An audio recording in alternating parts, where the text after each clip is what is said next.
The politicians in Telangana are a little worried, right? Here is a disruptor who is coming. And they've been saying that, what is this? Why is he coming here? He's already deputy CM there. Their leaders continuously, certain fringe elements, they keep on saying you can't step into Hyderabad. You forget about me contesting. In my own country, in my motherland, no one has the right to tell me whether I should come there or not. And that's the reason I said this is not your jacket. Maybe you're expanding into Telangana because there's some kind of a shadow succession battle which is happening in Andhra Pradesh between you and Nara Lokesh. I feel some of your critics say that you are playing the game of BJP. I grew up with the concept of nationalism. This is my nation. No matter where I go, I think I have a right to go. And someone keeps on repeatedly telling me, poking me, you don't come. Being a national party, if that is the case, then I have to tell Mr. Rahul Gandhi, sir, you don't belong to the southern part of India.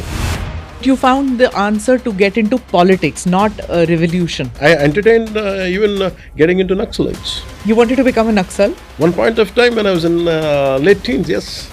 Did you want to pick up the gun? Yes, I wanted to pick up the gun. When you speak with Mr. Modi, do you speak in English or in Hindi? Modi ji speaks English to me. What do you talk? That is more important. I want someone, in spite of all the social differences, I want someone who unites. You have not given us the answer. What do you discuss? It's all about the country. When opposition says that he's surrendered and he's compromised, If you take one decision, steep fall or you're going to go up, and that is a tough job to handle an issues on behalf of a billion people. so you're saying he's handling it very well? This He international is. issue? He is. Maybe not everyone is satisfied, but that's the best thing he's doing. Now the nationalistic films which are coming out right now. I like Dhurandhar.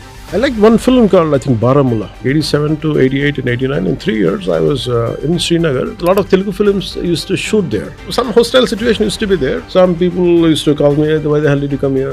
What are you doing? We even used to go for purchases. And while shooting, someone used to heckle at us.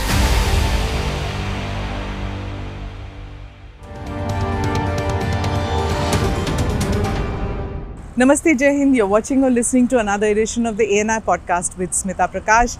I'm in the state of Andhra Pradesh and my guest today is the Deputy Chief Minister of Andhra Pradesh, Pavan Kalyan. Pavan Kalyan is an actor, philanthropist and founder of the Janasena Party. He's the younger brother of Telugu cinema megastar Chiranjeevi. Pavan Kalyan has carved out a formidable identity of his own, becoming one of the biggest stars in Telugu cinema with a devoted fan following that extends far beyond the screen.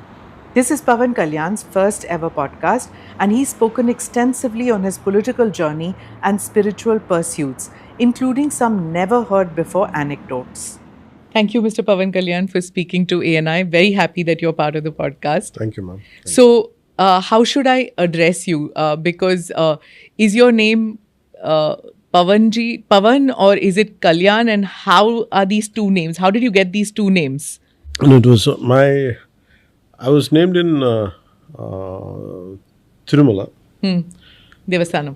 Devasthanam, and I think right in the temple of Lord Yoga Narasimha. I think it was this is not my name and my real, name? My actually given name at when they do certain ritual. Namakaranam. My name was Sri Kalyan Kumar. Sri Kalyan Kumar? Yeah. Okay. So I think in school records, I think the Sri has gone. Okay. And K. Kalyan Kumar. That's my family name was Kunedala. So K. Kalyan Kumar. Before I entered into cinema, I think one of my martial arts teacher, he added the name Pavan. Why? Because I was doing a lot of power training. Martial arts training. So I was going through a lot of power demonstration, taking around half a ton, close to 450 kilos of weight on my chest and stone slabs. They used to break on my chest. And I think he said something like, you're like a Hanuman, you're Pavan Putra Hanuman, something like that. I think that's the reason I think he added that. Okay, so like Anjaneya. Something like that. Okay, interesting. So, should I address you as Pavan Garu or Kalyan? No, it's purely up to you. You don't have to add Garu, but you can feel free. Okay, all right. So, I want to know about the latest talk which is going on that you are re-entering Telangana politics. I'm not saying entering Telangana because everybody knows that you began from there. Your political career began from the United Andhra and Telangana, now Telangana. So why the re-entry into Telangana politics? There is no such thing. I mean, though I said it, we're entering, but I was not really focusing on Telangana because I was. The certain issues are sensitive, and the party was established initiated in Telangana. But my primary focus is in Andhra Pradesh. But I have a very strong cadre. It's not because I had launched the party in 2014. You have to understand, I've been in politics since 2007 and 8. And even before that, I had a lot of very staunch Telangana youth who stuck to me since 2004 as some kind of admirers or fan. I mean, they stuck to me and they liked something about me, some ideological connect. Even while I was doing cinema, I think they stuck to me when I launched my NGO, Common Protection Force. They stuck to me. Then we got into Prajarajam political party. I think since then, they stuck with me, and my membership is around 1.5 lakh. 1.5 lakh, no, around close to 1.5 lakh. And I have very good, young leaders. I was just letting them do what they like, but I think I never gave a thought. I finally think I wanted to give them some in a proper direction. But people in Telangana, or the politicians in Telangana, are a little worried, right? Here is a disruptor who is coming, and they've been saying that, what is this? Why is he coming here? He's already deputy CM there. Because that one thing I cleared that air. I said I'm not interested in contesting from Telangana. I mean, I'm committed to growth of Telangana through my leaders and cadre. So I want to contribute, and people are, and it is my fundamental right to my cadre is that it's not something I'm trying to do something which is non-existent. When it is there, I think when they're asking me, requesting me, I think I should give that. And very simple thing is, it is a formation day of Telangana, and they didn't let it happen for the reasons unknown. I think that was the triggering point. It is because of my leaders and cadre were very, very upset. And I said, if you don't speak for now, then when are you going to speak? Then I said, you should speak on our behalf. And they put a lot of pressure on me, and they felt insulted. But you gave it back also. You said Telangana is not Ayyar Jagir. I gave it to someone. I see, what's happening since 1.5 years. Imagine from 2014 to 2024, I think till that time, I haven't seen much, that kind of rhetoric, that separatist rhetoric. But suddenly, post-Congress came, very strangely, being a national party. Actually, the TRS was being a regional party, turned into BRS. And actually, they're the ones who are supposed to say it, and still it is, okay, we can understand. But BRS or DRS, which is called BRS now, they never said it in the last 10 years. But strangely, a national party like Congress, they have initiated this regional bias. That's quite strange to me. And okay, it's not about, forget about me launching, me going. And their leaders continuously, certain fringe elements, they keep on saying, you can't step into Hyderabad. You forget about me contesting. In my own country, in my motherland, no one has the right to tell me whether I should come there or not. Even when I got operated, a few fringe elements were saying, I think supporters of Congress, I think, they were saying, you're not, so why the hell are you coming to Hyderabad? This is not your home. I think for me, my anger was, I want to establish my fundamental right. This is my motherland. I will exercise my right. No one has the right to tell me whether you could come here or not. I'm not asking anyone's permission. And that's the reason I said, this is not your Jagir. This is my motherland. And to the people, with quotes I'm saying, it is only conveyed to the people who said, I won't let you in. They won't let me in. To them, I address this. Okay, so tell me, there's one lobby which says that maybe you're expanding into Telangana because there's some kind of a shadow succession battle which is happening in Andhra Pradesh between you and Nara Lokesh. So that means I had to go and work for Telangana. You're aspiring. I'm not aspiring for any post. No. There is no such thing as succession issues or nothing. There is no such Because thing. both of you are the same kind of age group, I guess that's No, why. I don't look at that way. In fact, for me, fundamentally, I came with the concept of nationality, with a kind of social harmony. Otherwise, I would not have taken this much time. I had the opportunity even in PM in 2009. I had the opportunity to contest from in Hyderabad itself, even in Andhra itself. Then we were a unified state. Even in 2014, I had the opportunity to You contest. keep doing these mysterious things. Nobody knows whether you're contesting from Tamil Nadu, you're going to Andhra, you're going to See, Telangana. Everybody's wondering where. The problem, I tell you, the way I launched Even the- Karnataka people are your fans. because what to do? They allow me and they want me to address them. See, people like me for the way I address the issues. The way, because I can converse and I can understand at least good, reasonably good Tamil, and somehow I can read Kannada because the script is more or less the same. And it is just a mere practice if you understand. Then I think somehow, and also films made a huge difference in. So all the chief ministers of these states get worried. Pavan Kalyan is going to come out here. Because I think it's not that I'm going to come, it is I'm going to maybe they're hesitant in a way that I could influence, and which I did for BJP in 2014. Oh, okay. 2014, I went to Chikbalapur because Karnataka. we are more or less, you have to understand, they are Telugu speaking districts. We have around 5 Hyderabad, Karnataka. Hyderabad, Karnataka. And Bangalore has got a huge population, and of course Tamil Nadu. We have a huge border around. You can influence US elections also. There are so many Telugu speaking people in the US. But anyway, you spoke about Congress, so I'll ask Naveen to ask a question he wanted. Sir, there are a couple of points. Some people say that you are again trying to stoke a old debate because you were against the bifurcation. In fact, you led a small kind of agitation. No. And also, how do you look when people call you outsider? Okay, I'll come with both answers. I said I was never against the bifurcation. I am only against the way bifurcation has been done. And even now, around 40,000 crores, I think if I am right, around 40,000 crores of physical assets are still there of AP. Still that knot has been resolved. In a haphazard manner, Congress has done the bifurcation. See, splitting a state, even imagine if two brothers of Reliance family, how much, we all know that how much it had gone through. Even right now, if you go to Calcutta, the Birla issues and any family issues, how much struggle, even for a simple family issue, family property. Can you imagine how many stakeholders, crores of stakeholders are there from both sides?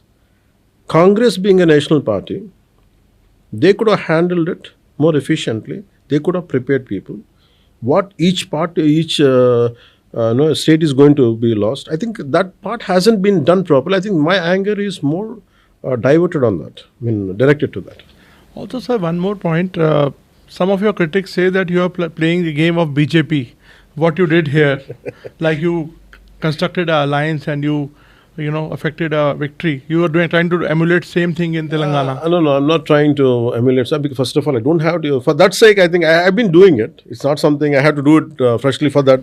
For that argument, there is no such thing.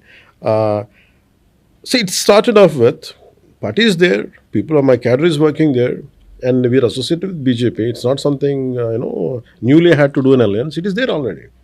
Naturally, it is there.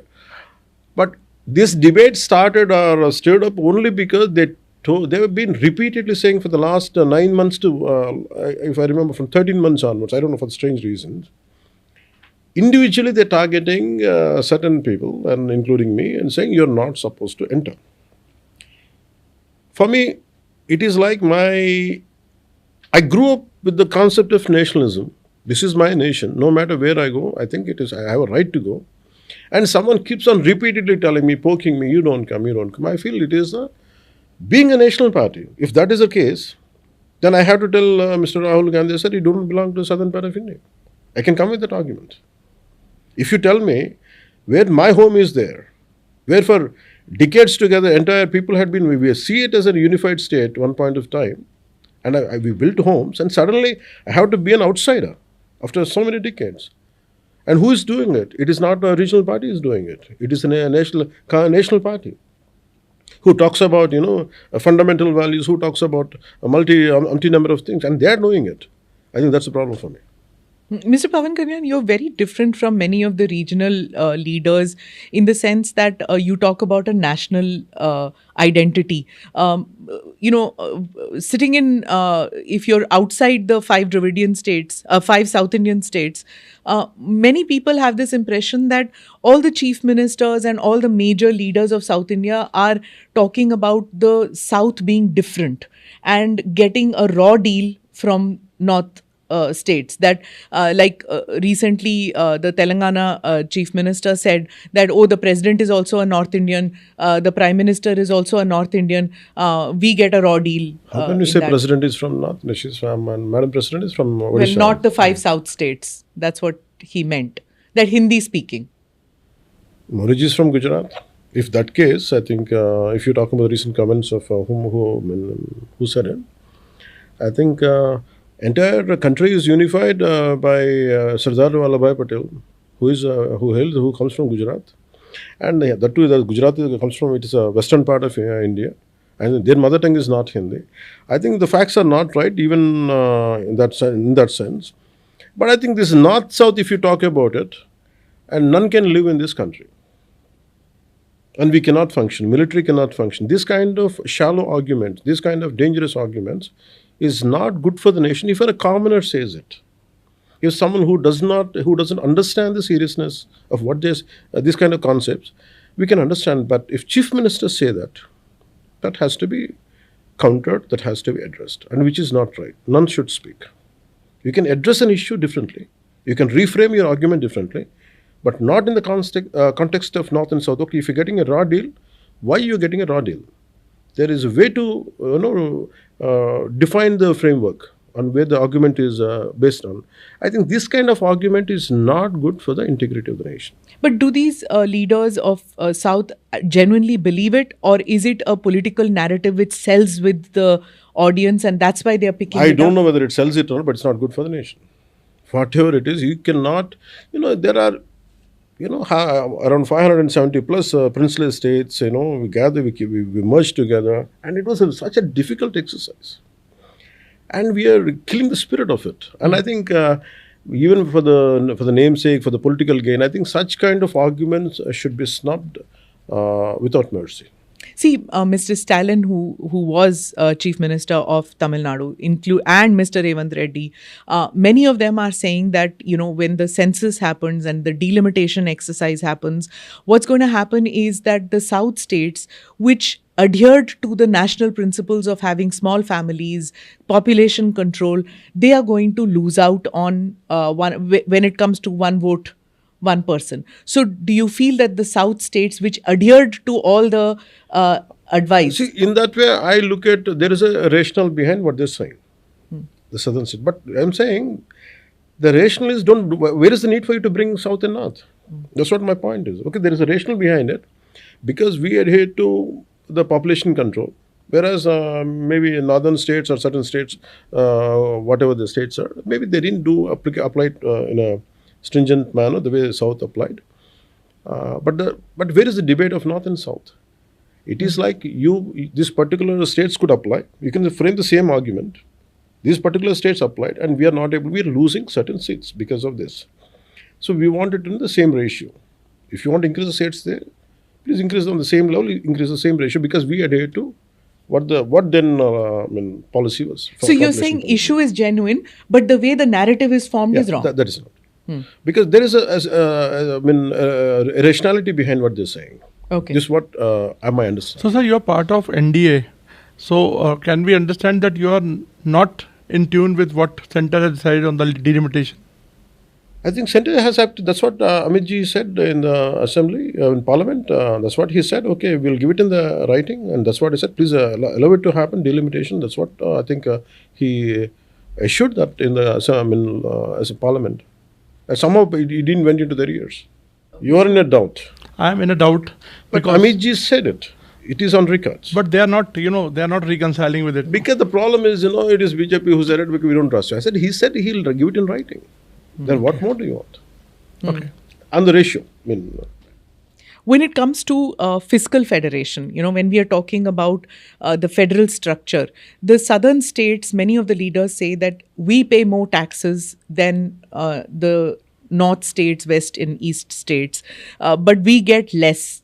This recurring theme of the southern states doing well financially but not getting enough compensation from the center on this. Again, there seems to be a divide, and that seems to be resonating from the public because the more we hear about the leaders picking up, we say that there must be a reason that they are saying this. Is it true? Do you feel that there is, when you speak with people in your constituency, do you get that feedback? First of all, people are not that aware. What their struggle is for their employment, for the basic food, basic shelter, which we are not able to completely provide to everyone. These are the major pressing issues for people. But for this argument, I can say, even for seemingly, or in a way, because I don't run, I'm not clear about Tamil Nadu or something, the industrial contribution. Let us say I believe in their argument. Okay, they're saying, okay, we are generating much more income than certain states are saying. What if a northern state says, what if Bihar or UP says, we provide more number of soldiers to the Indian Army, whereas the contribution is less? If everyone can bring one convenient argument, and someone can say, because you're able to do maritime trade, Indian Navy is protecting, that is from every part of the nation, so how do you do about it? So it all depends how well the political leadership conveniently argues.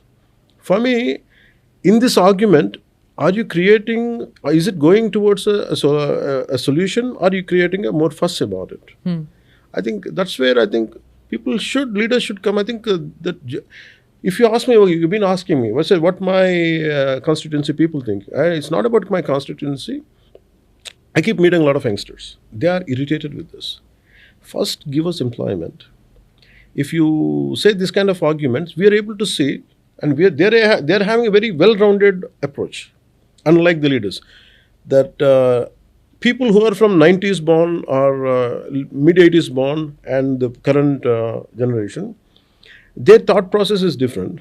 People who've been handling politics, their thought process is different. They're not correlating. The only thing is they're looking at some sane voices who could cut down all this argument, make it what is the most pragmatic way to take it forward, instead of getting caught up in this kind of, so no win-win arguments. No one is going to win in this argument. It is other than the creating a ruckus. Interesting. Are you watching what's happening with the youth, the building up of the Cockroach Janata Party, Annamalai starting his own outfit?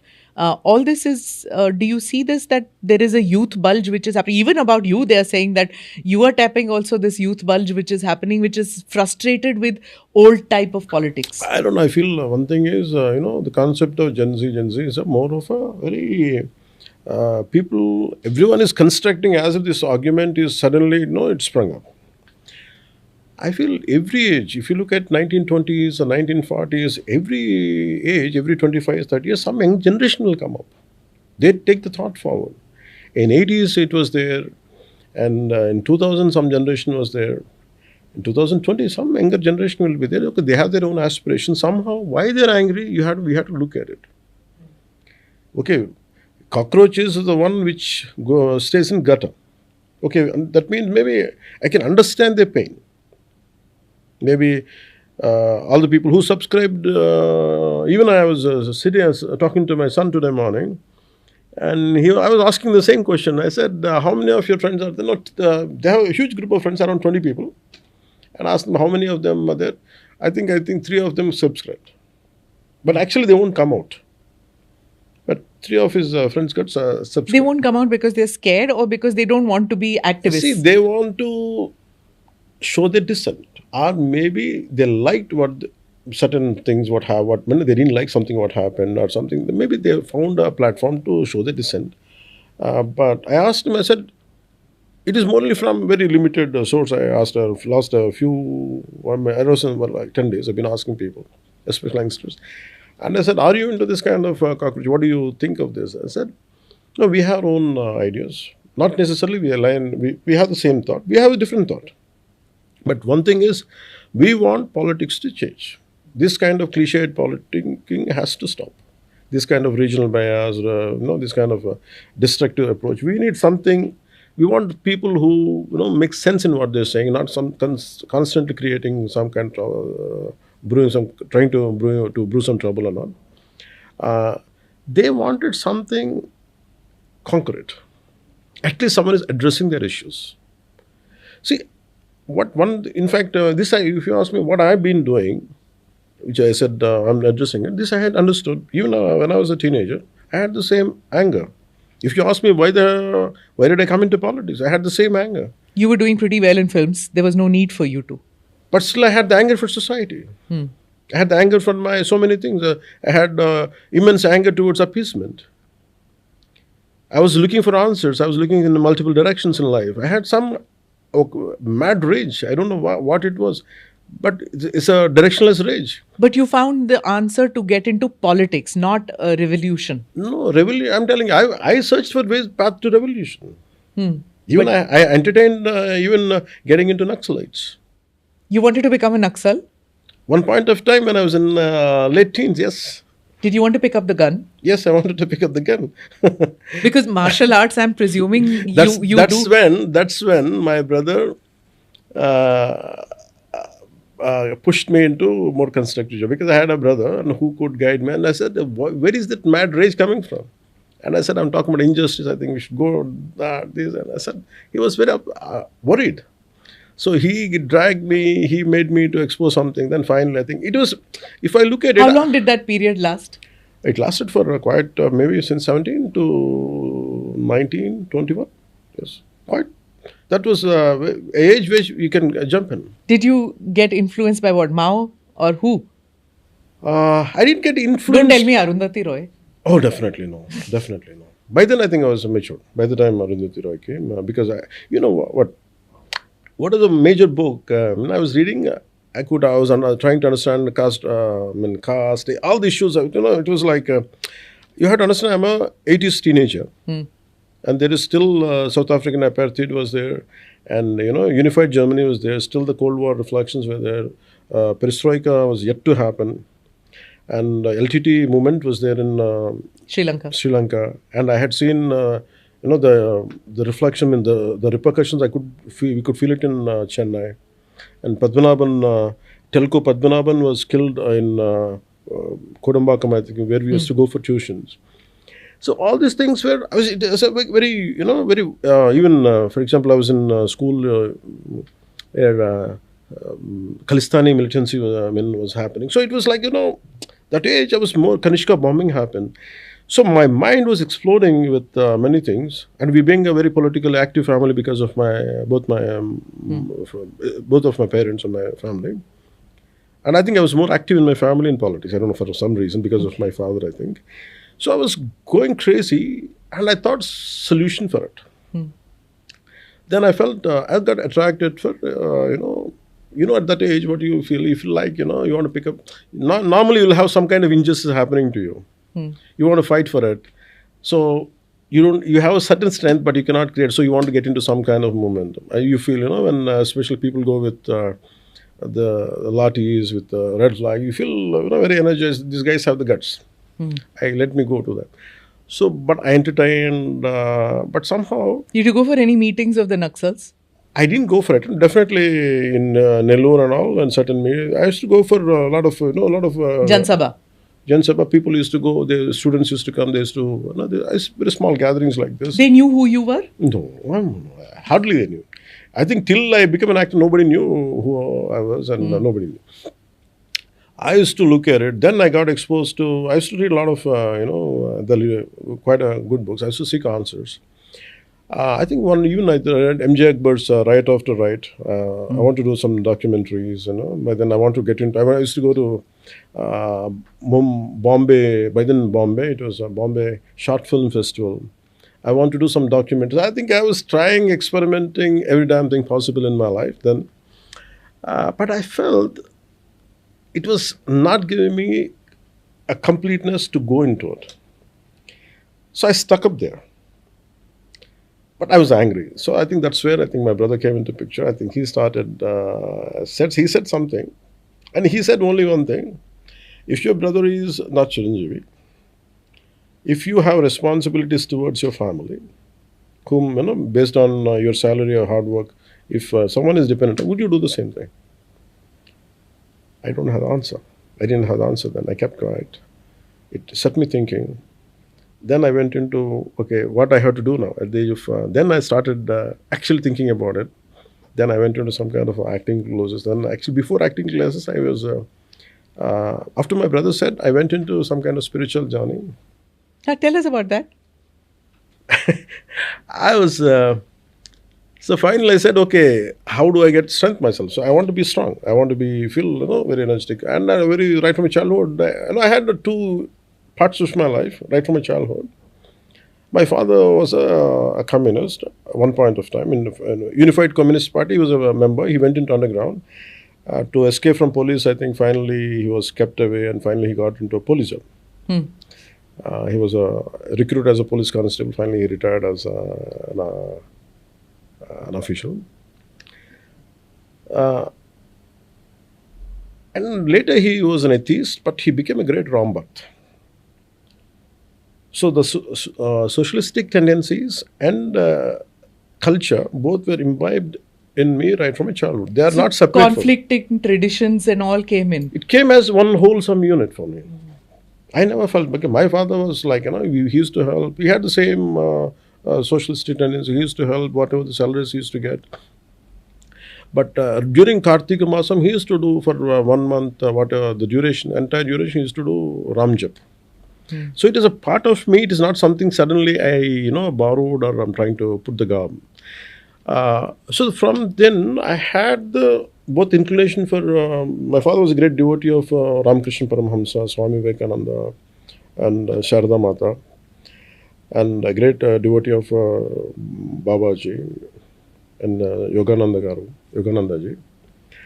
And I read Yogananda's, Swami Yogananda's Yogi Atmakada, autobiography of Yogi.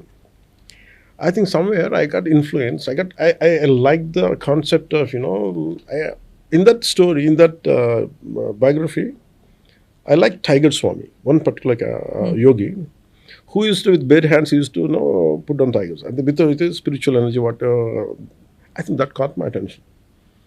So I said, I want to attain a lot of, yogic powers, to be more stronger. I think that's how it started.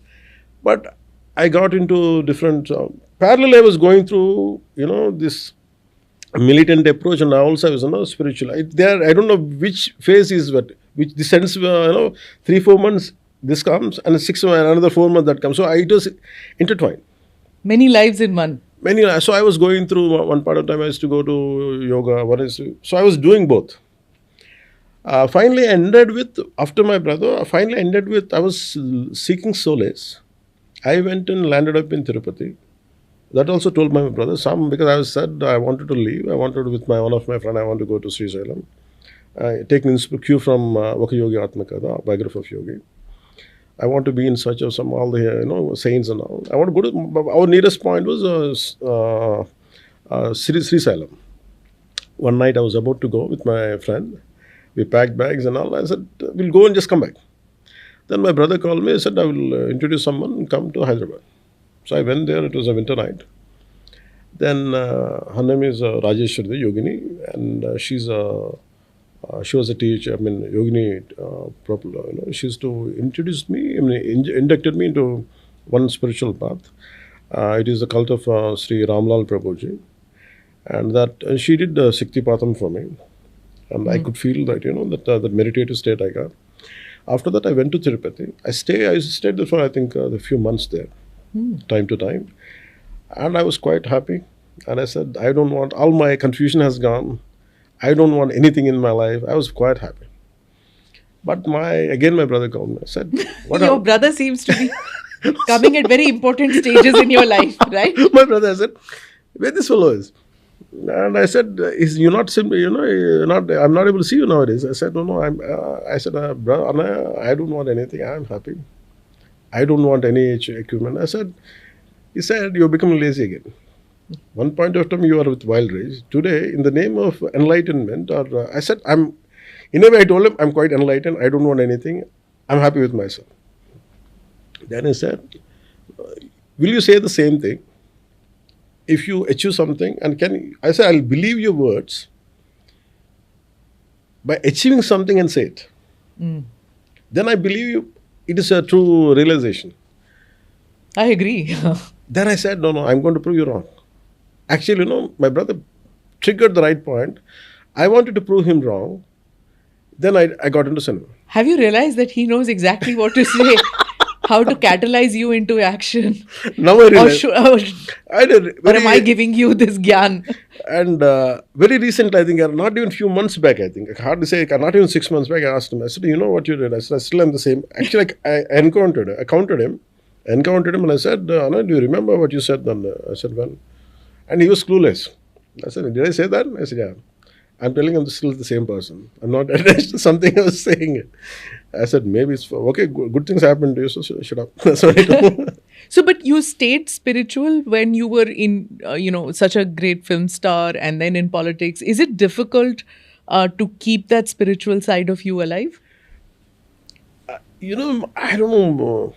See, sometimes what happened to me, the biggest struggle was before I actually entered into politics. I think I reached my stardom quite by 28, 29. I think I reached my peak. But I felt very, empty inside. So I was thinking, if I become completely... Again, I went back to my old journey. I was doing a lot of japa and all, and I used to do a lot of vrats. 6 months, 3 months, I used to keep on doing it. But I said to myself, why there is emptiness in me? But one thing is that on the anger to what I had, that was not going with these prayers. So I was doing my inner search. I said, what is that? And I said, still there is anger on many things and what's happening in society. So if I am trying to put in a form of a song or in the form of a story, it is not working out for me unless you do something concretely in real life instead of cinema. I was not happy. Then I said, I decided that I would go. I told myself, okay, I would go into politics. After doing 5 more films, I would go into politics. I don't know what I'll become, but I'll try. In 2003, I told myself, but I don't know what to do. My family is not in politics. We don't know any politicians then. I was reading extensively to understand public policy. I was reading a lot of biographies. By then, my interest, I was reading books, but different way. But focused reading, I started doing from 2003 to 2007. I did right from, I was trying to understand Mandela and all the apartheid and everything, every possible book I could get my hands on, I was reading it. I was more confused. Then a lot of things happened then. I think around that time I think I'm ready. Let me venture into politics. I might be at losing it. At least I'll be clean to my conscience. I had tried, I failed, I died. That's what it's not something like, I see I came, I conquered. It's not something I tried. Maybe if I fail, okay, fail, that's it. Something, even if you're worth of losing your life, that's fine. So I understand where it is all coming from. I hated divisiveness in the country. I hated appeasement in the country. What I hated is, as an youngster, if someone is asking me what my caste is, instead of asking me, what kind of ability do you want to have? What kind of skill would you like to have? I want those questions to be, those kind of questions should come to me. Instead of asking me, okay, what is your caste? What is this? You're ending with the very simple basic things. Okay, I understand. These are the realities. But are you asking me, a government is asking me very conveniently about my caste or about my region where I come from. Are you asking me a simple column? What kind of skill would you like to possess? What kind of training do you want to have? These are the questions I wanted as a teenager. Mr. Rahul Gandhi says that this comes from, what you are saying, comes from a position of privilege where caste doesn't matter. What he says is, even if you're a doctor, if your caste is not right, you will not get a job in a hospital. So he says caste is the overriding factor for everybody, regardless of the skill that you have. So what caste he is to reach up to become a opposition leader? Then he is in a privileged when compared to me, when compared to anybody else. See, these kind of lame, it is, I'm saying it is understood. Caste plays a role. There is no second thought about it. But if you dwell into this, and it is strange, a man who traveled, a leader who traveled from from Kanyakumari to till Kashmir, and understanding, you cannot fix a caste in a very shallow terms. I tell you what I had seen. Yesterday, I did in my review meeting, I tell you two quotes, two examples. I went into Araku Valley. It is a PVTG group, primitively vulnerable tribal groups. They had a problem with anthrax, some kind of disease where they consume some animal meat, they get some disease and they're dying. They were dying then. I visited that village. It is around AOB border, Andhra Orissa border, which is infiltrated with extreme Maoist groups. So nobody dares to go. I went there. So there are 4 lanes are there. The entire village consists of not less than 150 people.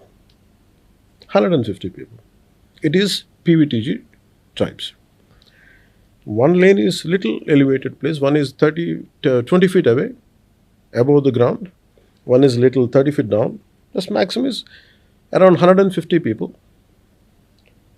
They are PVTG tribes. Each has a different lane. I am asking, I said, why didn't you take the help when a situation came up? No, it doesn't work for them and us. Why? We are of a different caste. We don't take their help. And I said, why don't you help them? No, we don't do that. Yeah. And for me, they look the same. Their situation is the same. Why aren't you doing it? It's a caste. So, if Mr. Rahul Gandhi, if he had seen it, can he frame the caste equation in the same manner? Yesterday, when I was doing a review, this in 2018 in district of Vijayanagaram, some city I was doing I was doing a lot of I was reaching out to people to understand public issues. This particular village is around by then around 5,000 to 7,000 people. Now it is 4,000. The issue is everyone in that village, including kids, I don't know about kids. Definitely, majority of the people have file area. File area is non-existent. In my childhood, I used to say. Yeah. But why file area is rampant there? I think someone said, sir, there are issues, why don't you visit? When I tried to go there, the political groups there, they didn't allow me in 2018. And I said, I tried to send my team, at least go and take photographs, go and make some videos. And they said, if you come, they're going to be an issue. And they don't let you in, it will become a trouble. Then I said, actually, I don't know. I sent my team, even with drones and everything. It is all the drainage. Water contamination. Not water contamination. Whatever the drain, the sewage, wastewater, black water, is right there in front of the streets. And it is not overflowing to the other streets. Whatever they're using, it's stuck there. But the down street, they blocked it. And this street, they blocked it. So it has created a fertile ground for their bacteria. Bacteria. And one particular, I think, Felix, I don't know, one particular. Because of caste? Is this a caste-related issue? It is. But I'll tell you, I've been telling you how to frame it. I can say it very easily, it's a caste issue. I can say, on face, it is a caste issue. But if you dig deeper into it, it is an administrative issue. Yeah. So I can come to this, and I said, same thing I can say, if I am an opportunist, if I want divisiveness in the society, I can address it in one way. But if I want a solution, I can address it in another way, which I did yesterday. I would like to share that. So that I can understand. I would like to relate with what Mr. Rahul Gandhi's statement. So it is a 4,000 people village. The center block has around few hundreds there. The center part is Dalit SC caste. Surrounded, it is like, normally it is like, they will be spread. It is like this is the area. The center part is Dalit community. The surrounding community is BC. The surrounding community is other castes. So each one blocked there. Your drainage should not come to us. And we don't allow their drainage. So everyone blocked their own street, and there are a lot of encroachments. They encroach drainages, drain canals. But if filaria spreads, it will spread to all the concentric. That's what exactly happened. Yeah. That's what in course of time, 140, even yesterday, when I did the review, 140 people have filaria, even now. And umpteen number of other malaria-related, all the mosquito-related cases. You know, after we came into power, NDA came into power, I took charge of PR, Panchayat Raj. I've been running behind that. And you know the worst part, administration is ready, people are not willing to do. And I was so adamant in that. Because rural development is one of your portfolios. Rural development PR. I was so adamant. I said, I did a review. I said, I put my foot down. I said, it has to happen. Regular reviews. And finally, it is coming to a conclusion. People are not, they're not allowing, we don't do that. Finally, we did some encroachments. It is simple.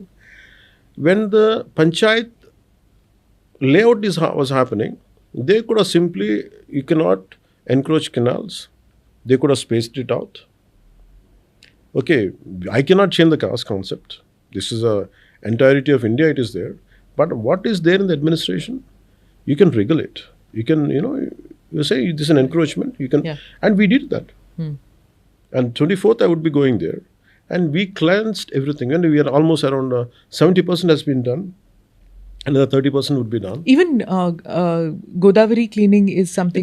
Because people say it is something like, it is very easy to frame anything into a caste conflict.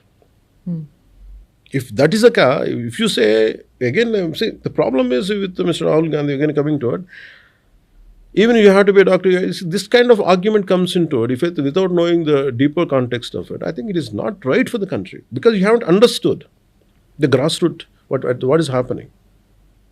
Do you know between two SC communities, they don't marry each other? Yeah.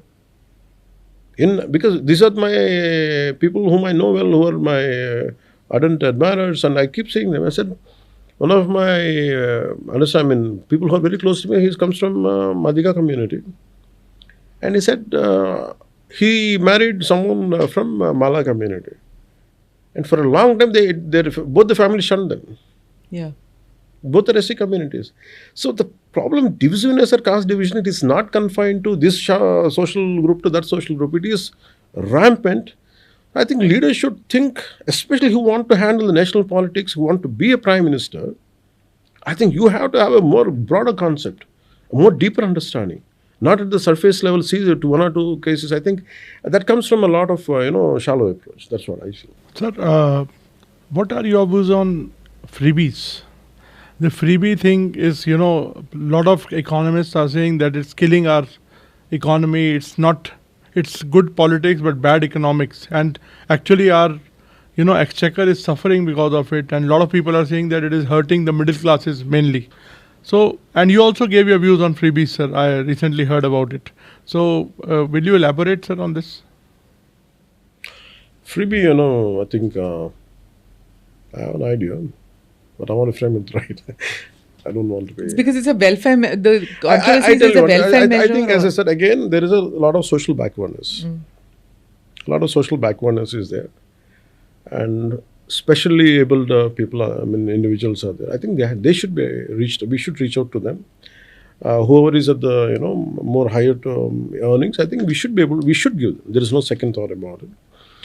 But the problem of freebies, you have to segregate. What are the most essentials? If I don't provide a wheelchair, that is not something, I don't consider it a freebie. It is an essential thing.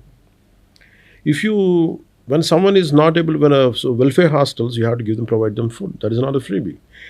But to attract voting, I'm going to give you 2 grams of gold. I'm going to buy you scooter. I'm going to buy you this. That means you're luring. I think that becomes a burden to the state exchequer. There's no doubt because you're luring. Because you're not providing anything concrete. I think this is my opinion, and this is what I think people whom I interacted, that is a reality also. What is essential, if I don't provide this, their life's going to be miserable. I think that is very essential to support them.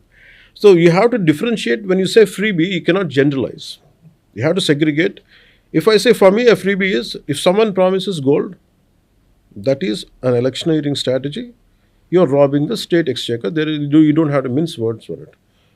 If I have to give you scooties, instead of giving scooties, why don't you give a community vans? Why can't government should spread more give more buses, put a lot of money on capital expenditure. Even now, there are people who in extreme, like there is a lot of schemes are there, PM Janman and all, like roads have been, there's enough money through schemes, but no one is interested to do that. Instead of creating, okay, why don't you schools, one of the students were saying, Anna, at least why don't you give us some, discount bus passes?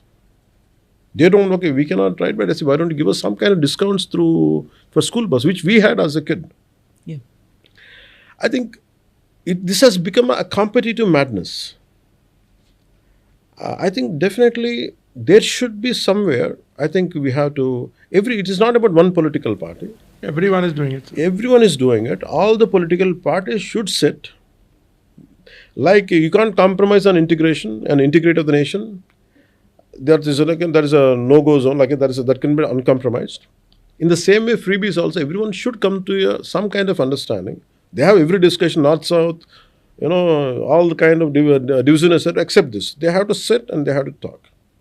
And that, I don't know whether it happens or not, but at least I said, this is what I believe in. I keep on saying it. Speaking of integration, what do you have to say about linguistic integration? Because there are many in South India who are a little worried about this imposition of Hindi, as they call it.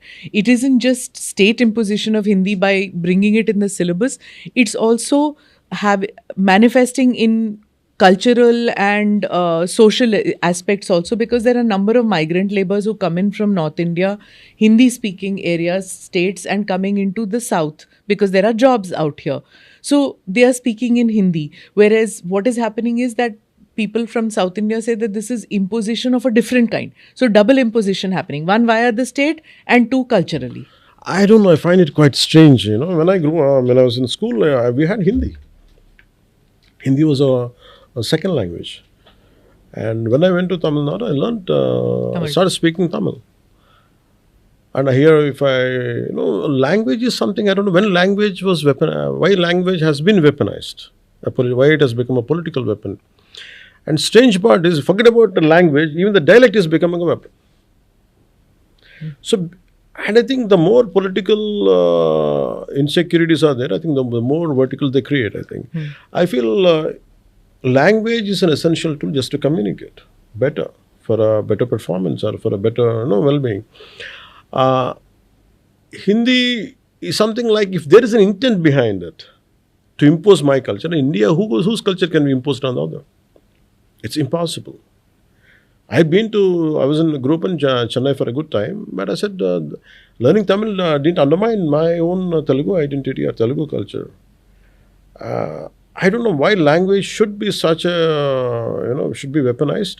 And I personally feel language should be learned. Multiple languages are needed for a better communication. I don't mind learning Spanish. I don't mind learning German. All kind of languages.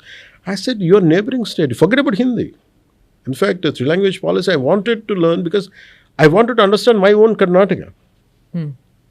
It's more nearer than instead of understanding Bihar or a UP, for me, the nearest state possible is Karnataka. I should understand Kannada more. For more deeper connect going to Kisham towards Punjab, it is more easy for me to go to Kerala. I don't know what is Malayalam. So the conception is, okay, South is South has got multiple dialects, multiple languages. Maybe political rhetoric said it is like one thought, but no. And I feel when you are migrating labor, a lot of workforce is needed from different states. I think you have to accept it, you have to allow. And if that is kind of weaponized, I feel we are doing injustice for the people. Because in Tamil Nadu, there were people who said that people from Bihar are pani puri walas who are coming, and any kind of anyone who is, if you put down people in the name of their state or pani puri wala, I think that should be snubbed. I think that should be condemned unequivocally. I think that cannot be accepted. And I feel if it happens right in front of my eyes, I'll be very, against it. I'll be And many times I had said it. I stood by. In such kind of disgraced remarks are there. So when you speak with Mr. Modi, do you speak in English or in Hindi? For me, I can understand and speak Hindi, read in Hindi very well, because my thinking language is the Telugu, or maybe unknowingly it became English. But I do speak a few sentences in Hindi with him. With him. Apart from English. But Modi ji speaks English to me. And sometimes he communicates to me Hindi. See, it is about... And with your family, when he speaks with your child or with your wife and all that? It is he speaks Hindi and English also, but most of the time it will be Hindi. I think we find it is about nothing. Language is simply way of understanding. It is, understanding from the heart to heart. Sir, adding to this, what do you talk? That is more important. Which language? Because we have seen number of times on stage and on some public events, he's talking to you very closely. And so we are... he keeps patting you on the back and all that. I don't know, he took... it is something like... I was the first guy to go from, who was not of the political personality then. I went and approached him. I felt country needs a very strong leader. It is for me, as I told you, my experience. Right from my childhood, I need someone to look up to. Someone who keeps India as one strong unit. Because for me, I felt when I look at Modi ji, I felt that sense of he is the man who's going to lead, who make us feel, instead of slicing us up. Why would I appreciate Rahul Gandhi when he says? Talks about divisiveness, and when he talks about appeasement. I don't want a leader like that. I want someone, in spite of all the social differences, I want someone who unites. And I think that's what I liked in Modi. Someone who, gives that confidence in you, who boosts up that confidence. That's what I like about him. I think that's where I went and supported him. So maybe we'll talk a lot about, I was very passionate in what I say. Maybe I think that could be one of the reasons. You have not given us the answer. What do you discuss? It's all about the country. It's always about the country. So, sir, when opposition says that he's surrendered and he's compromised and he's giving in to the Trump and others, how do you look at it, sir? If people are not able to run their own parties, running a country, how difficult it is. For example, Mr. Rahul Gandhi is saying it. You are not able to run in your, you are not able to build consensus in your own state. Who to become CM? And you're running a country of such diversity and such multiple issues, and that too at the global powers, and to negotiate with them, to understand them, to take one step. If you take one decision, we don't know whether you're going to have a steep fall or you're going to grow up. And that is a tough job to handle an issues on behalf of a billion people. So you're saying he's handling it very well? He is handling it well. There are difficulties. Maybe certain things nobody can, maybe not everyone is satisfied, but that's the best thing he's doing. That is the best thing. But it's the Congress says that, and even commentators are saying that if you see the last year, one by one, all these regional powerful people like Mamata Banerjee or Tejasvi, and one by one they have been losing in state elections. So the only party which is capable of giving the BJP a run for its money is the Congress party. Do they have their consensus together? Can they come together as one unit? The India Alliance you're talking about. Yeah, they have differences. For example, if you see for me, I'm a great admirer of, for me, my biggest influence, motivation was Loknayak Jayaprakash Narayan. He hails from, I'm quite influenced by his biography because of my father who keeps on quoting about him. I say he hails from Bihar. And that is a Bihar I'm looking at. Not the Bihar with, where...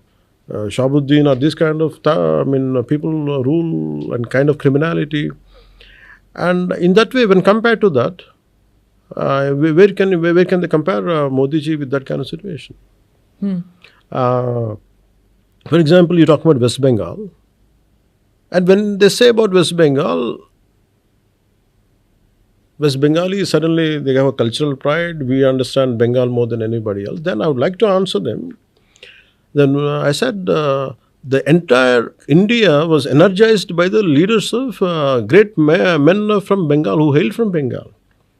And me being a South Indian, tomorrow if I say, I don't want to sing Vande Mataram because you took Bengali for yourself, I said, I don't want to sing. I can say that. But we never felt that way. But this kind of argument also can give a counter arguments like that. So those are the, maybe you might not like him. You might hate him. That's a different story. But you cannot bring these kind of differences and based on that, you're judging him. Based on that viewpoint, I think that's where I differ with such individuals. Sir, in current situation, sir, the area which you represent is a hub of IT. A lot of IT jobs after the advent of AI and this, this tariff which is imposed by Mr. Trump, a lot of jobs seems to be at stake or are at risk. So, what is your game plan now to rescue them or salvage them?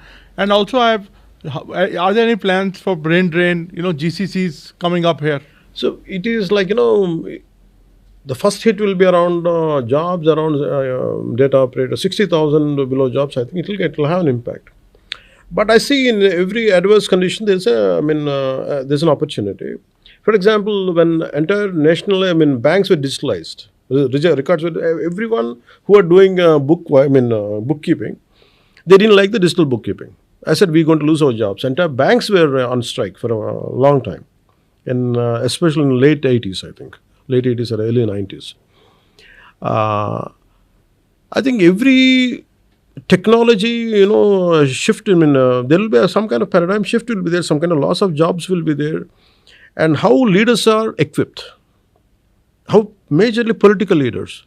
When the political leaders are caught up in caste, when political leaders are caught up in these kind of situations, where will you have the time to think? So I individually can't give a solution for AI, the impact of AI. But I said, you have the entirety of time for talking about South-North division. You talk about this, you talk about caste, you talk about Bengal, you talk about this. But I said, you don't have the time. What should be the parliament for this kind of meaningful discussions? Instead of saying that you're putting him down, abusing him down, you're not giving you're not adding up into anything other than creating a further chaos. Okay? Instead of looking for a solution, you're creating a chaos. I think leaders should take up a task, especially opposition. I think that's where, that is the right way. No? That's where you gain trust. Even if someone doesn't want to, you want to change the government, okay, at least give a very meaningful argument instead of putting down, instead of negating for every meaningful debate. See, what he said about brain drain, which he mentioned, this brain drain or brain gain, because a lot of Telugu-speaking professionals went to America, went to Europe in search of jobs. And then what happened was that there is this whole, anti-immigrant sentiment which is happening in these Western countries. And many of them want to come back, but they are wondering whether, there will be jobs out here. Like what he said, that there was this period of brain drain, and now to attract them back, would you want to attract back those people who Telugu speaking professionals? We are doing in a moral service sector. There is no innovation in this country. You need a great amount of innovation, and we have many IITs. We are producing entire great, most innovative brains, and we are exporting them. And why are they going out? If I went to Shore around 1.5 years back, and I was so appreciating, looking at them. All of them are highly educated, most prestigious institutions. But I was asking one of the engineers, I said, you must have had a great opportunity to work in NASA. Why didn't you go? I said, I love my country, I didn't go. So, but not everyone can be like that. Or at least, why don't the leadership, instead of fighting all this, why don't they think about, okay, how do we stop this drain? Every person who studied in either IIT or all the prestigious institutions, at least to my knowledge, at least 85 to 90% of them, they want to serve the nation. They look forward, they want to come back, they want to contribute. But there is no such atmosphere. If someone wants to set up a factory, some MLA comes, okay, what is my stake in it? In which way I should give a stake? Unless you correct this part, this kind of brain drain will happen. Even for me being in it, I'm thinking twice. I'm seriously thinking, what happened nowadays, especially, I said, we're thinking about next election. We are not thinking of next generation. Next election, what we should do, everyone has an idea, but what to do about the next generation? If they could feel, okay, how do we stop it? These kind of meaningful discussions are not there. You have abuses, and abuses.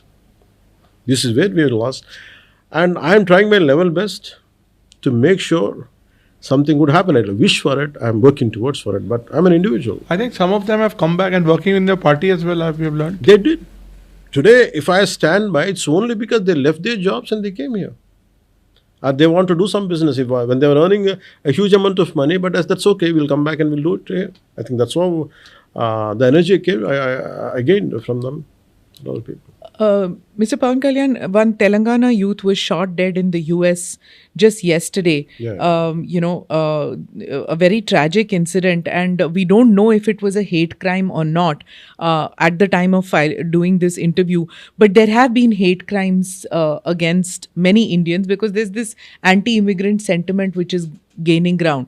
And several people that one talks to, they say this NRIs who are there, they say we want to come back. And a large section of them are from United Andhra, either Andhra Pradesh or Telangana. Many of them, who have gone in software engineers and all, who say that we want to come back. And I wish the leaders would do something. Would you or Mr. Chandrababu Naidu speak to the establishment in America or in Europe for the welfare of people from your states there? Does states have that kind of freedom to speak to foreign governments? So you would see the Ministry of External Affairs? Without going through the Ministry of External Affairs, I think that will send a different signal. Okay. And I think it should happen through. I think we should appeal to Ministry of External Affairs. I think that is the right way to do it. Okay. In every election that I come to either this part of the region, I find so many Telugu NRIs who come out here. And then while speaking to people, they say that there is an unbelievable amount of influence that the NRI community, expat community has on politics in Andhra Pradesh and Telangana. How come? I think once they do their jobs, it is, free time. Huh? They have a lot. I can't say it's a free time. They're working hard without a doubt. But their brain is occupied what's happening back in the home. So they have a lot of analysis. They can, few friends sit and what do they talk? They talk about back what's happening in the towns, villages, and normally why would they have a great say is anyone who goes out of the country will be viewed as a man who has of a highest achievement. So he has something valuable to say. And when anyone goes abroad out of the country, we don't consider, but that this man went to US and said he must be something valid to say. I think we should, whatever he says, whether sometimes it is utterly reasonable, but for a layman, it is always a valid thing to say. I think that's in that way they could influence. And certain times, I think it is genuinely they really give very valid ideas. I think.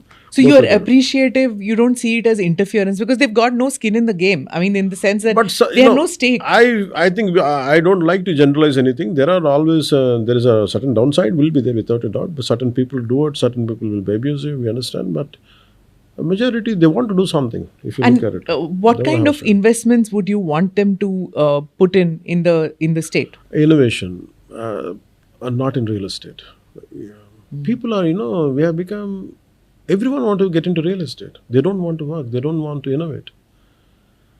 I said, what about for example, how do I, either they're simply doing, let me clean my village, I'll give some money. It's not about that. I said, they should be able to collectively think, okay, how do we create a frugal innovation? How do we, instead of, for example, I was thinking about, to lay a road, there is one particular machine which comes only from Germany. When I took charge as a PR minister, I was thinking, RWS. I was talking about roads. Roads were very bad in the last regime. I said my priority was thinking about roads. So I was doing a lot of reviews. I said, some example caught my eye. I said, you're talking about rural roads? Yeah, rural roads. Yeah. In case people don't understand, PR is Panchayati Raj. Okay. Yeah, Panchayat roads, rural roads. I said there's one particular machine which doesn't need any gravel or something, and minimum gravel is needed, where it will dig the existing road and it will use that as a core raw material, but that comes from Germany. and each kilometer it will be more expensive. But I think, I was thinking then, what if some NRIs who has a lot of money, who has a lot of things, why don't, instead of investing in some real estate, a piece of land, why don't they collaborate with some kind of, IITs or some kind of universities where they pump in some money instead of trying to get a machine from Germany? Or in the same way, can we have some frugal innovation happens? Why can't we find some different, to get technology in a more cheaper way and more frugal manner, more effectively? Why don't we invest? Why don't they invest? I think that should be that would be a great contribution, because we had seen both speakers. I looked at that man all the way from Bengal, went to I think I forgot the name of the university in US. I think he's in sound innovation. Till now we use both. Till now we use both, and that he contributed back to the university. He didn't even give it to his son. And imagine that kind of people are there, and why can't we do something in? Instead of everyone is investing more in real estate. They're feeling secure, but it is prices are getting scaled up, but it is not contributing to that extent what's supposed to be. Okay. Sir, I have two questions. What has happened to your long-standing demand of special status? Why are you so muted now? Now you have a double-engine government. You can easily get it done. And you have a great equation with... No, it was not muted. Something. See, it is a legacy issue of Modi ji. The issue was not created by Modi ji. It was created by Congress. Your haphazard divisive approach, the state division, and even now, as I rightly told you, just before I told you, 40,000 crores of assets to be stuck up in, stuck up in Telangana. It is a very difficult thing, and money has been given. So what happens is, I think when I was in 14, but in between I differed. There's no second on based on this. But I can understand what was happening. Because then TDP government has taken, Chandrababu Naidu ji taken initiative. Okay, said he accepted certain deal with them. It was not what it is there in the thing, but it is like, when you accepted certain thing and you moved on, when the entire cabinet and entire assembly accepted it, for me it looks like a futile fight. Also, sir, what is your actual Telangana plan? We talked about the controversy, the reactions, but what is your plan? Like, what are you planning to do now? I look at Telangana, the youth of Telangana are quite inspiring for me. It is, I don't know, something, if you noticed, though we all got freedom by 1947, Telangana took a year later, on September. Now 48, I think we got, 48 September, 13th or 14th, 30th. And Telangana youth are amazing for me. The way they embrace their culture, and they have the fighting spirit. They embrace their culture. They embrace their, the dialect, and they're very protective. And they have the fighting spirit. But the only thing is, if they are guided in the right direction, what to fight, what to protect, I think that's where I fit into the picture. And there are quite fruitful times in the near future to come. I think I'm going to tap a lot of young dynamic leadership from Telangana who will contribute to the nation. You don't think H1B should be a dream always? There's H1B visa dream. That's a dream that very specific, I think, to Punjab and Telangana. Because when you don't create anything here, valid here, you look forward for them. After some time, you go to other country. What will you do? You look at roads. You look at the space. So basically, why do we like that? We like that urban planning. Exactly. Why do we like? We like that urban planning. We go to their rural side, the pictures, the picturesque locales, and their urban planning and their local, county planning is superior. Here it is filled with many obstructions, social issues, and all.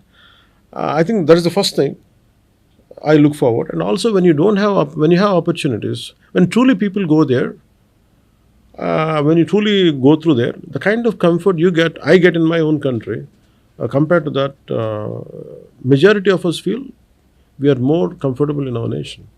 Okay, I have a question. Seize the ship. Where did that term come from? What was that? I like it. I want to use it in my office. See, the ship has a smuggled rice. So when something smuggled goods is there, what is the basic thing you do? Yeah. Okay, seize the car. Or you seize, if there is if this is a go down, some smuggled rice is there, what will you say? Okay, then what do you seize the go down? In that way, in the deep sea, in the shore, I went into the seas. It was a very rough sea. I was not able to go. Then I told the local administration, I said, then seize the ship then. But I don't know why. For me, it is a very, see, I tell you what, when it comes to rice, it is a 54 rupees for every kilo of rice produced. To procure rice, for every 1 kilo, it takes, government pays 53 or 54 rupees. And they give it for free. And that rice will be sold out by the beneficiary for 10 rupees or 12 rupees to some middlemen. On the whole, the chain of even, they make out around, they sell this rice to some countries, mixed with the regular rice, and they make tons of money. That's a big racket.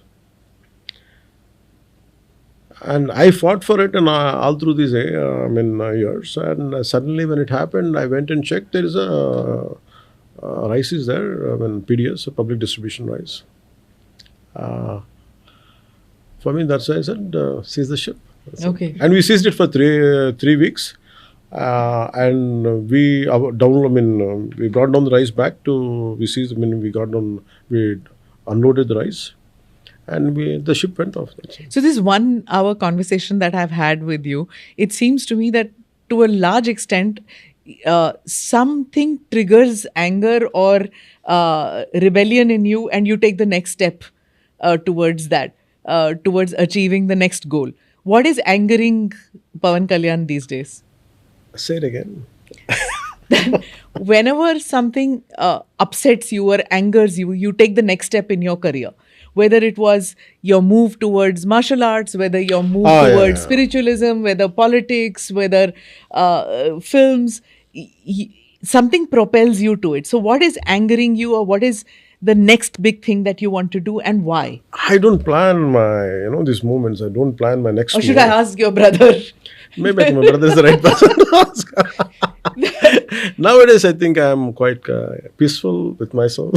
Okay. You're mentioning many times dialects. Yeah. Is there something to that issue, the language and dialect? Is there some dialect that you're using which is not acceptable to some... when people say about North-South, Hindi and non-Hindi, here we are fighting for dialects. What dialect are you fighting for? If you look at between Telangana and Andhra, we speak the same language, same script. Our dialect is different.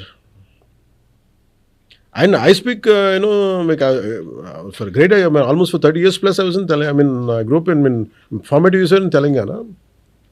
From early to from almost 21, 23 to till now. And I look at sometimes when people say Hindi is not, we don't allow Hindi. Here we are fighting in South India, within the same Telugu state, we are fighting for dialects. It's a cultural thing.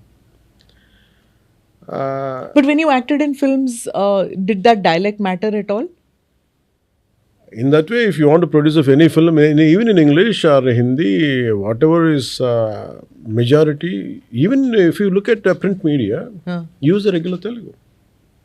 A standardized approach, even in print media, if you look at Telugu, either in Telangana or Tamil, Andhra, there is one format of Telugu which they do it. I can't understand the Telugu spoken on TV channels. Outside, other than non-Telugu, I can understand Telugu when normal people talk, but when on television, is that formal? In India, in the same language, for every 100 kilometers, we change out. What films are you watching? Right now? Right now, I'm not watching much films. Do you watch Hindi films at all? I do. You do watch? And do you watch? Do you think that South Indian films do better than Hindi films? Is there a reason you think it's happening? I feel that kind of argument is. I don't know. I don't like to create that kind of. I mean, for me, I like Dilip. When I was growing up, I liked Raj Kapoor, old films. Char That's the Shabdi. socialism in you. Huh? That's the socialism in you. No. There are post-socialist era films. I like the old songs. I like the Devanand. You don't like bubblegum romance, which came in the 90s. No, by then I grew out of it. You grew out. I never I was not much into romance. I was more into fighting. And now the nationalistic films which are coming out right now. I like Dhurandhar. Okay. I like Dhurandhar. I like the boldness in Dhurandhar. Okay. I didn't see the second part because I couldn't afford to go to theatre. But I liked Dhurandhar, what they did. And more than I think I had seen, I liked one film called, I think, Baramulla. Yes. That was quite interesting for me. Interesting that you found Baramulla. You know why? Because I like horror films, Okay, you tell me what kind of films I like. Horror films. Conflict. Of course you would like conflict. No. Now I'm beginning to understand you. I like the horror because it engages me. It doesn't let me think. So it arrests my mind. Otherwise, my mind goes haywire. So I think that's what the horror, when everyone is sleeping around 1:32, sometimes, when I don't get sleep, I watch horror film, I sleep. I guess suddenly my mind calms down, I sleep. So because of that, I watched Baramulla. I said, it's a horror. That's what I said. But what he conveyed in that film was entirely different. And I felt, what a great narrative approach. Because it triggered my memories I was in Srinagar in between 87 to 88 and 89. In 3 years, I was in Srinagar for every summer because of my brother. They were a lot of Telugu films used to shoot there. Okay.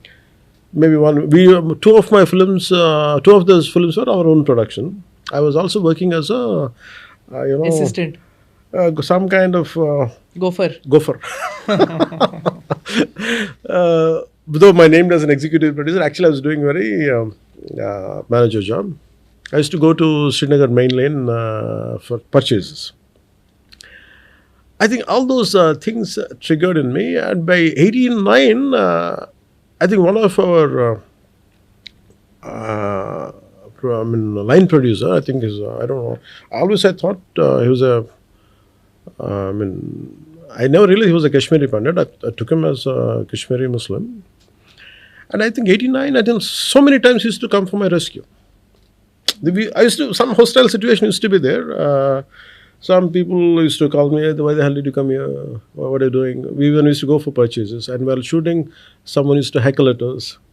And some kind of situation will be there. I thought, like any other place, but I always felt, when you're growing up as a Kashmir, discovery of India, when you read all that, you feel, that sense of ownership. And you know that Shankaracharya set up ashram there and all. Then suddenly you don't understand. But that one word of, I think, find his name, I think, is Kumar.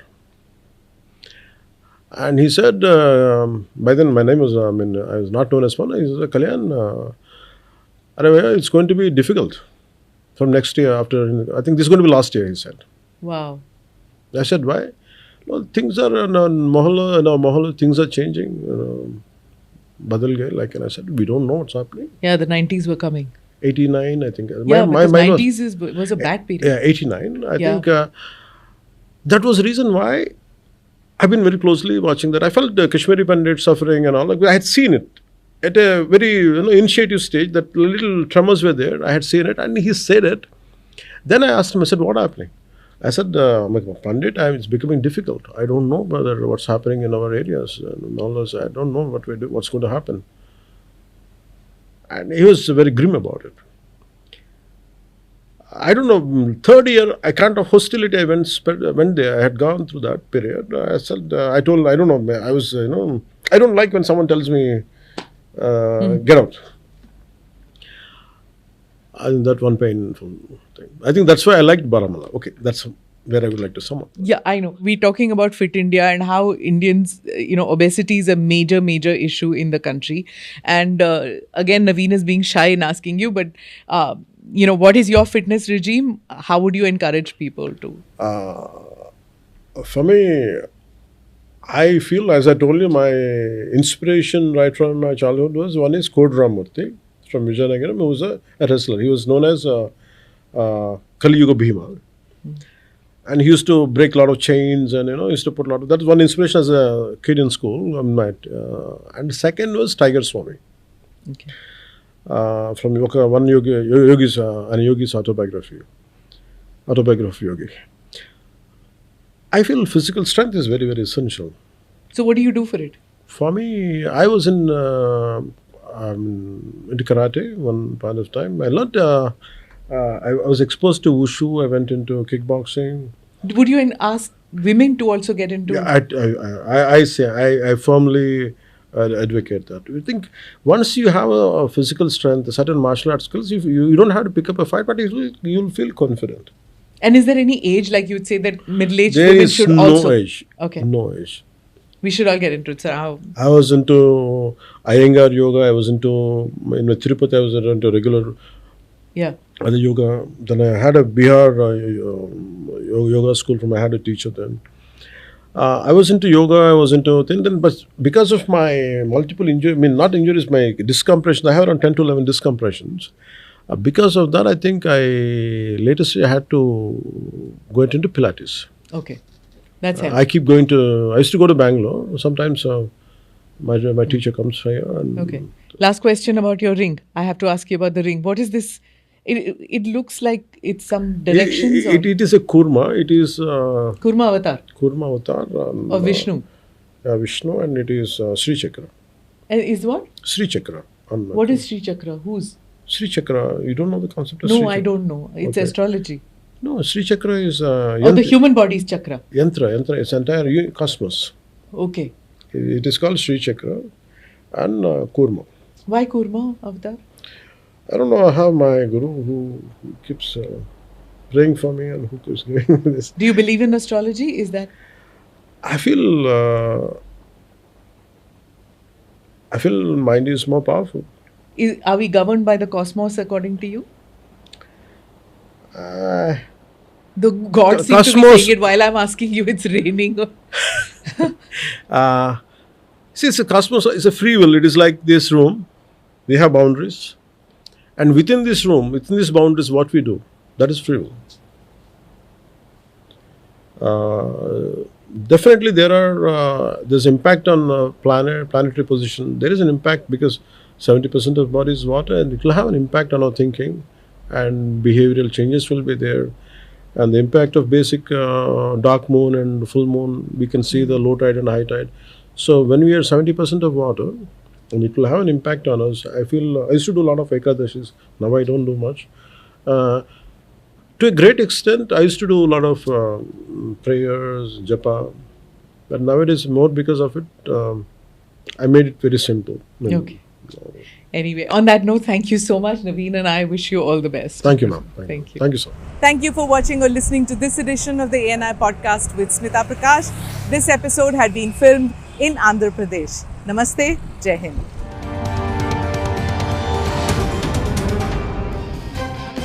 Click here to watch the previous episodes.